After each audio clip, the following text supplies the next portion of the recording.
आज एक और हम टॉपिक स्टार्ट करने जा रहे हैं, ह्यूमन नर्वस सिस्टम।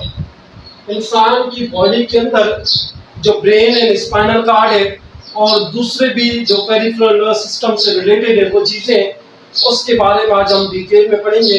कौन कौन सी चीजें हमारी बॉडी को कंट्रोल करती है, ठीक है, या हमारी बॉडी इस ग्रेविटी के ऊपर बैलेंस रहती है, कौन करने में इसको हेल्प करते हैं, ये सब कुछ आज पढ़ेंगे, ठीक है। Human nervous system like the other vertebrates. देखो, एक सिर्फ इंसान ही, दूसरे भी लिविंग ऑर्गेनिज्म है, उसके अंदर भी नर्वस सिस्टम पाया जाता है, ठीक है।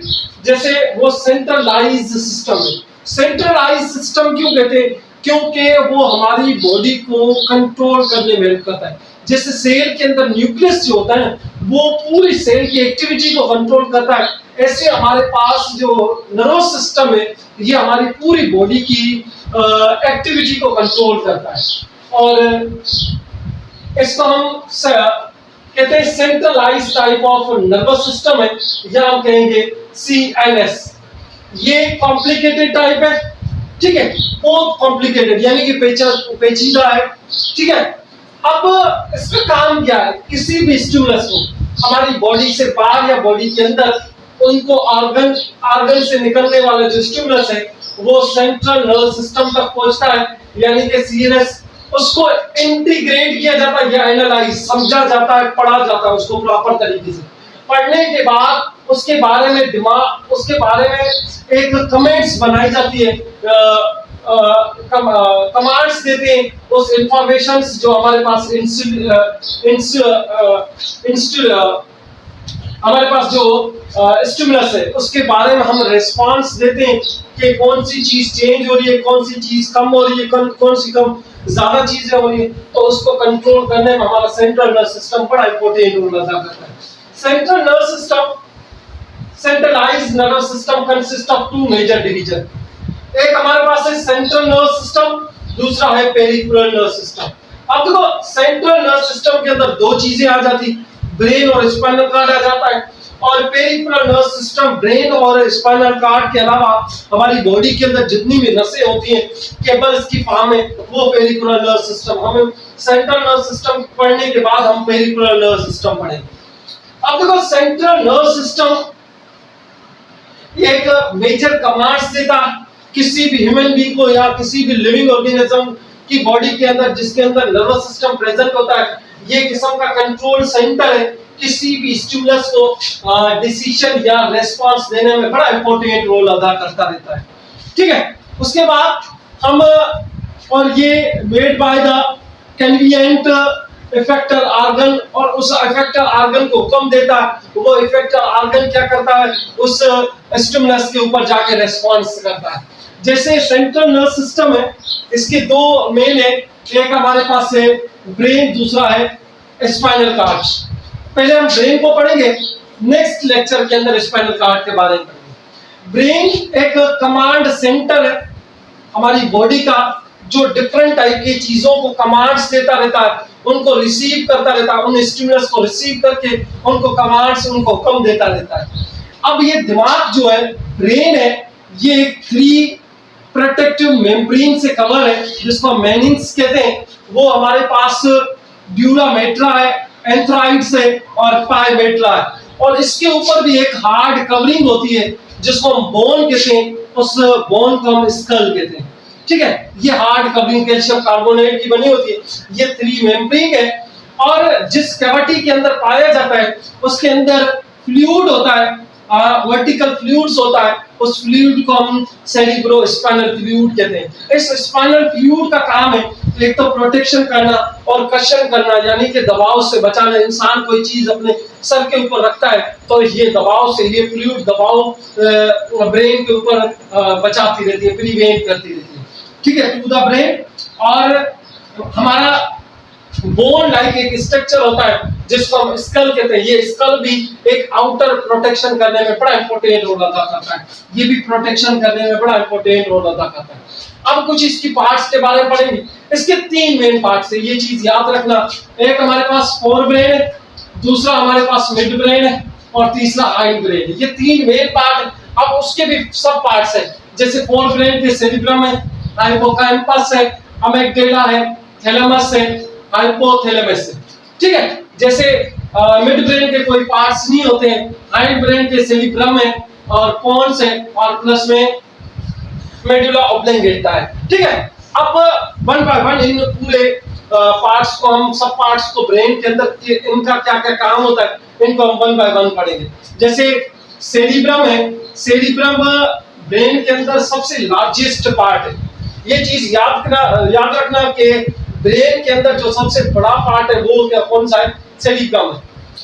ये डिफरेंट टाइप की डिसीजन, जैसे हमारी सेट ऑफ इंटेलिजेंट को कंट्रोल करना, हमारी जितनी भी कॉन्शियस एक्टिविटीज है जो हमारी बस में होती है उनको भी कंट्रोल करता है और हमारी मेमोरी को भी कंट्रोल करने में बड़ा इंपॉर्टेंट रोल अदा करता है। अब इसका जो आउटर पार्ट है, आउटर पार्ट ऑफ कॉर्टेक्स है, ठीक है, उसको हम वो ग्रे मैटर होता है या Girish colour, greyish in colour होता है। जो इनर जो मैटर होता है, इनर पार्ट होता है वो व्हाइट मैटर होता है, उसको हम व्हाइटिश कहते हैं, ठीक है। ये चीज याद रखना, जो कॉर्टेक्स सेरिब्रम का जो आउटर और इनर रीजन है, इनर रीजन हमेशा व्हाइटिश होता है और आउटर हमेशा ग्रे मैटर होता है, ये चीज याद रखना। अब सेरिब्रम के दो हेमिस्फीयर्स है। अगर ब्रेन को ऐसे काटा जाए ना, एक साइड ये सेरिब्रम, एक साइड ये सेरिब्रम, तो दो इसके हेमिस्फीयर्स हो गए, दो हेमिस्फीयर्स, एक राइट सेरिब्रम हेमिस्फीयर, एक लेफ्ट सेरिब्रम हेमिस्फीयर्स होता है, ठीक है। ये चीज याद रखना, राइट वाला जो सेरिब्रम हेमिस्फीयर है वो लेफ्ट वाले बॉडी को कंट्रोल करता है और लेफ्ट वाली बॉडी का जो सेरिब्रम हेमिस्फीयर है वो राइट साइड की बॉडी के पार्ट्स को कंट्रोल करता रहता है, ठीक है। ये चीज याद रखना कि right side of the cerebrum are regulate the left side of the body and the left side of the hemispheres are regulated by the right side of the body। तो ये चीज याद रखना, ऐसे बॉडी के अंदर मैसेजेस ट्रांसफर्स होते रहते हैं और दोनों ये सेरिब्रम कंट्रोल करते रहते हैं। उसके बाद हम आते हैं कि ये सेरिब्रम जो कॉर्टेक्स है इसके चार लोब होते हैं। एक हमारे पास है फ्रंटल, पैराइटल और टेम्पोरल और ऑसिपिटल। अब देखो इन लोब को मैं आप लोगों को बताता हूँ। पहले सबसे जो ये आगे वाला हिस्सा है ये फ्रंटल है, ये हमारे पास पैराइटल है और पीछे की तरफ ये हमारे पास ऑसिपिटल है और ये साइडों में जो है, साइडों में है वो हमारे पास टेम्पोरल है। अब इन तीनों का काम होता है, जैसे फ्रंटल का काम है हमारे थॉट और इमोशन को कंट्रोल करना, ठीक है, और पैराइटल का काम है सेंसेशन करना या प्रेशर्स को, टेम्परेचर को या हमारी जो लैंग्वेज है उनको कंट्रोल करने वाला कौन है, पैराइटल। उसके बाद टेम्पोरल हेयरिंग और स्पीचिंग में बड़ा इंपॉर्टेंट रोल अदा करता है, सुनने का काम करता है, यहाँ होता है। और ऑसिपिटल ऐसे ही हमारे देखने का काम करता है, यहाँ पे होता है जहाँ पे हमारे रेटिना पाई जाती है। उसके बाद हम आते हैं दूसरा पार्ट, थैलेमस। थैलेमस हाइपोथैलेमस से थोड़ा सा ऊपर होता है, ठीक है।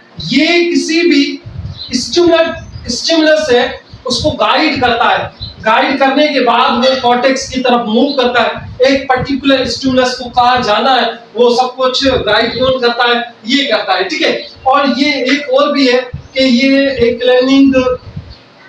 क्लीनिंग हाउस है, यानी कि हम ऐसे दोस्तों से या कोई ऐसी चीजें होती हैं जो हम कभी याद नहीं रखना चाहते हैं तो वो उनको साफ, हमारे दिमाग को बहुत सारी चीजें जो डे बाय डे हम करते रहते हैं उनको साफ करने में थैलेमस बड़ा इंपॉर्टेंट रोल अदा करता है, ठीक है। उसके बाद थर्ड हमारे पास है हाइपोथैलेमस। ये हमारी बॉडी के अंदर ब्लड प्रेशर्स को रेगुलेट करता है, बॉडी टेम्परेचर को मेंटेन करता है और हमारी भूख लगने को या प्यास लगने को और हमारी बॉडी की एक होमियोस्टेसिस सिस्टम है उसको भी मेंटेन करने में बड़ा इंपॉर्टेंट रोल अदा करता है हाइपोथैलेमस। यानी कि हमारी बॉडी को पूरी टेम्परेचर की बुनियाद के ऊपर या ऑस्मो रेगुलेशन की बुनियाद के ऊपर, होमियोस्टेसिस की बुनियाद के ऊपर अगर कंट्रोल करना है तो हमारे पास वो कौन सा होता है, हाइपोथैलेमस होता है। उसके बाद हाइपोकैम्पस है, जैसे ये हम इसको कह सकते हैं शॉर्ट टर्म मेमोरी है ना, वो ये क्लीनिंग हाउस है। ऐसे ये लॉन्ग टर्म हमारी जो मेमोरी है, जो हम कभी नहीं भूल सकते, जैसे हमारे माँ बाप को कभी नहीं भूल सकते, हमारे कजन्स वगैरह को कभी नहीं भूल सकते, तो उनको सेव रखने के लिए या कोई जगह है जो हम डेली आते जाते रहते हैं या जो दोस्तों से मिलते रहते हैं, ये चीज जो सेव करके रखता है वो कौन है? हाइपोकैम्पस है हमारे पास। हाइपोकैम्पस हमारी कंट्रोल करता है लॉन्ग टर्म मेमोरी को, ठीक है। अब आते हैं अमिगडाला। उसके बाद नेक्स्ट पार्ट है हमारे पास अमिगडाला। ये हमारे इमोशंस को और पेन को और प्लेजर्स को कंट्रोल करता रहता है, और हमारी बॉडी के अंदर जो सेक्सुअल एक्टिविटीज है, सेक्सुअल अराजल, इंसान की बॉडी के अंदर जो सेक्सुअल थिंकिंग्स वगैरह, उनको भी कंट्रोल कौन करता है? अमिगडाला करता है। उसके बाद हमारे पास ये था हमारे पास फोर ब्रेन के पास। अब आते हैं मिड ब्रेन की तरफ। Sorry, mid brain integration of visual और ऑसिफैक्टरी स्मेल्स वगैरह, हमारे जितने भी सेंस ऑर्गन है, दो किस्म के सेंस ऑर्गन को कंट्रोल करने में, या दूसरे भी सेंस ऑर्गन है जैसे नोज हो गया और आईज को कंट्रोल कौन करता है? मिड ब्रेन करता है। और इसका एक और भी काम है, स्पाइनल कार्ड और प्लस में फोर ब्रेन को जो कनेक्शन है, बीच के अंदर जो कनेक्शन है या पाथवे, उसको कनेक्ट कौन करता है? वो करता है मिड ब्रेन, ठीक है। उसके बाद हम आते हैं मिड ब्रेन के बाद हमारे पास हाइंड ब्रेन के कुछ पार्ट्स हैं, 3 पार्ट्स हैं, ठीक है, 3 पार्ट्स। अब आते हैं ये सेरिब्रम, ये सेरिब्रम सेकंड लार्जेस्ट पार्ट है, हाईली कन्वर्जेंटेड स्ट्रक्चर होता है, और डोर्सल साइड इसके नीचे, हमारे dorsal side of the cerebrum के नीचे होता है, सॉरी, सेरिब्रम के नीचे पाया जाता है, ठीक है। ये चीज याद रखना। और हमारी बॉडी के अंदर जो मसल मूवमेंट है, जितनी भी मसल मूवमेंट है, उसको कंट्रोल करता है, और हमारी बॉडी को बैलेंस भी करता रहता है, और मेंटेन भी करता है। इस ग्रेविटी के ऊपर इंसान को सीधा खड़ा रखने में हमें सेरिब्रम कंट्रोल करता रहता है, ठीक है। जैसे और भी हमारी एक्टिविटीज है, जैसे राइटिंग है, ड्राइंग है, या पेंटिंग है, या डांसिंग है या क्राफ्टिंग से, हाथ से जो चीजें बनाई जाती है, उसको कंट्रोल करने वाला हमारे पास कौन है? वो, हालांकि बॉडी की पूरी को बैलेंस करने वाला कौन है? सेरिब्रम, ठीक है। उसके बाद हाइंड ब्रेन का एक और पार्ट है जिसको हम क्या कहते हैं? मेडुला ऑब्लिंगेटा, ठीक है। Medulla oblongata lie on spinal cord, थोड़ा सा ऊपर की जानिब होता है, स्पाइनल कॉर्ड से थोड़ा सा ऊपर की जानिब होता है, या इस जगह पे होता है, ठीक है। और ये हमारी जो ऑटोमेटिक एक्टिविटीज है उनको कंट्रोल करता है। ऑटोमेटिक एक्टिविटीज जैसे ब्रीथिंग है, हार्ट बीट है, या कफिंग है, या हमारे खाना जब हम निगलते हैं उनको कंट्रोल करता है, और कफिंग्स वगैरह, छीके खाना, उसको भी कंट्रोल करता है, और हमारे डाइजेशन सिस्टम को भी कंट्रोल करता है, और जो हमारे रिफ्लेक्स एक्शन, जो हमारे स्पाइनल कॉर्ड के अंदर जो मैसेज अचानक से प्रोड्यूस होते रहते हैं, उनको भी ये मेडुला ऑब्लिंगेटा कंट्रोल करता है। उसके बाद हम लास्ट पार्ट है हाइंड ब्रेन का, जिसको हम पोन्स कहते हैं, ये वर्टिकल वेंट्रल साइड्स, इस साइड्स में होता है, ventral sides of the spinal cord. Spinal cord ये बड़ा है, इसके वेंट्रल साइड्स के ऊपर पाया जाता है, कंट्रोल करता है जिसको? फेशियल एक्टिविटीज के, हमारे चेहरे की जो मसल्स है उनको कंट्रोल करता रहता है, और हमें कब सोना है, कब उठना है, इसको भी कंट्रोल करने वाला हमारे पास कौन है? पोन्स है। ये हमारे आज का सेंट्रल नर्वस सिस्टम था। इंशाल्लाह ताला हम उसके बाद पेरिफेरल नर्वस सिस्टम और फिर स्पाइनल कॉर्ड पढ़ेंगे, उसके बाद हम पेरिफेरल नर्वस सिस्टम पढ़ेंगे। अल्लाह हाफिज।